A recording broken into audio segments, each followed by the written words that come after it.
Now, what I'd like you to picture is, especially if you gamers out there, um, picture yourself in a holographic position in an empty room.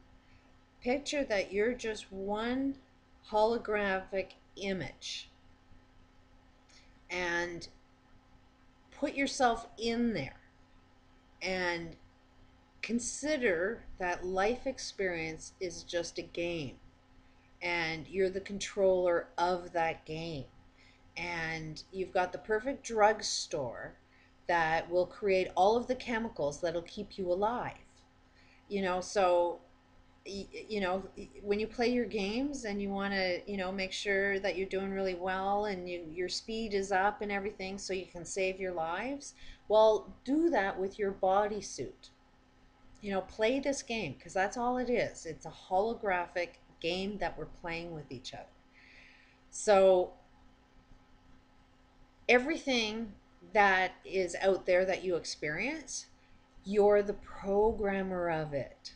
You programmed every player. You are the designer of your own friggin' game. And that came from a different dimension. You came into this dimension to play this game. The enemies that you come up with are the enemies you feel challenged by. The games that you play are the games that are developing your own personal skills. Um, Everything that you've experienced in your life have been your way of gathering tools, and you just didn't know you were playing this game. So, if you can comprehend that you're just playing a game and you can get yourself into this bodysuit, and the trick is to always know that you're just in a bodysuit and it's just a game. Try to constantly always remember, and you're the designer of that game. So when you wake up in the morning and remember that you're designing your game. That's why you can go to a lot of self-help books. A lot of doctors will tell you the first thoughts you have during the day will change your perception of how you perceive everything, and then you take different directions all the time. You can wake up and the same situations happen. You can get up and trip on a shoe. So it's not necessarily that the shoe won't be there, but for some reason you want to play a game that the shoe is there and you want to see if you can live your experience in love or hate. So you trip over the shoe, get really, really pissed off. The next thing you know, that'll domino effect into your anger will create more and more things to be angry about. And you're doing it to yourself just because you're in an angry state. So the same can be true that if you look at it from a loving perspective, you trip over it and you have yourself a good laugh and say, oops, I got to be a little smarter. Or, like you take it from a totally different perspective and you still remain in a state of, this is going to be a day I love. Then you control what happens in your day. So very much you are in the driver's seat simply by how you perceive things. Now, um, you can actually make other people say things you want them to say. We do it in our branding, we do it in our marketing. I mean, the guys that are smarter than you, that are controlling you, they know psychologically. They just have to word a direction for you to take and give you two options, and you think you're making a choice. So, they're still getting you to do what they want you to do, and you're not doing what you want to do. And if you're in an angry state, then you're doing what they want you to do. And in a lot of ways, you're controlling your own game because if you aren't in control of what you want, um, somebody else is in control of you, which means you're out of control over your own game. You're not aware of what you're doing. You're allowing the game to be played on you and not you be the player of the game. And that's the game. So you have to constantly be aware of you can manipulate and control anybody in your environment to do anything you want to do.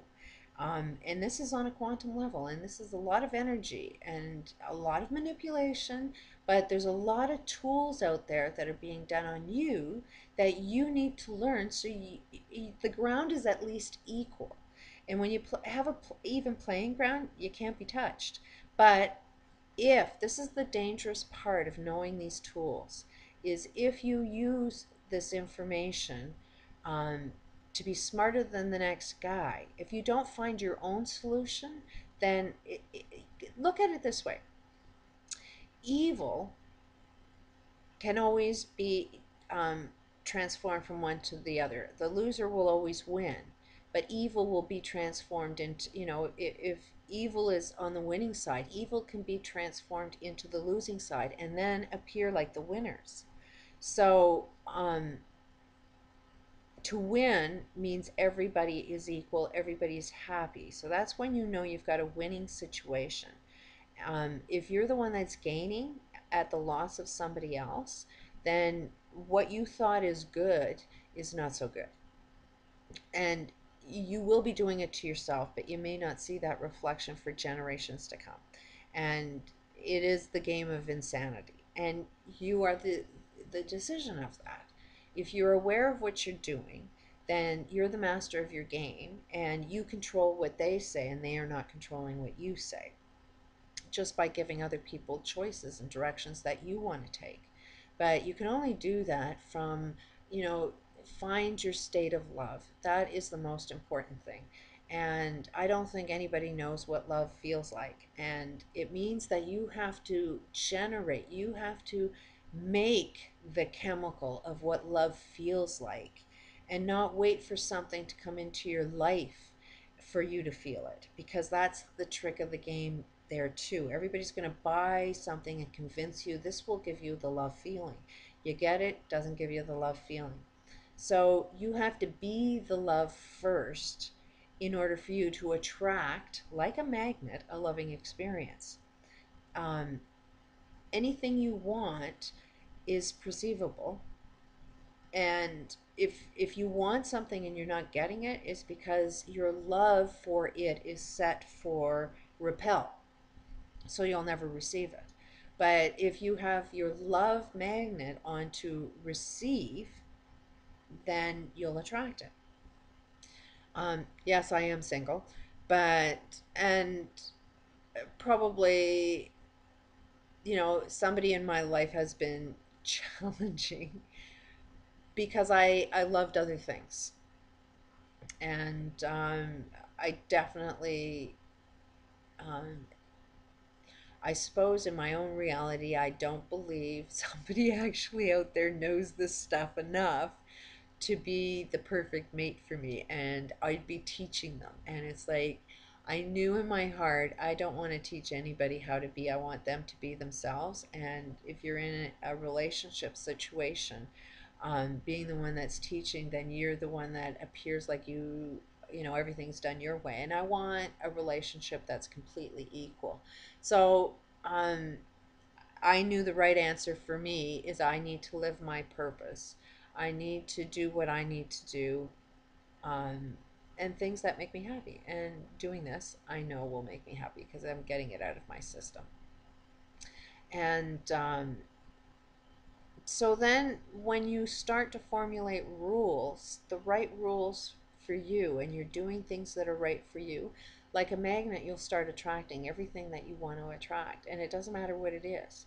But you won't get it. You'll get, you could get short-term pleasures um, by not doing this right. So you have to generate what it feels to be loved. And the best way is, what is it you love in your life? What is it? Um, find something. For my kids, the amount of love that I have for my kids is a good example of how much I need to love myself. Definitely not there. Like, I love myself, but I don't love myself quite as much as I love my kids. And that's my goal. That's the direction I'm headed towards. When I love myself that much, then I will be living on the absolute perfect path for myself. So this is a path for you to follow too. Find and discover what it is you love, and um, feel the chemicals that make you feel that, and try and sustain that feeling. And I'll get back. I'll continue later.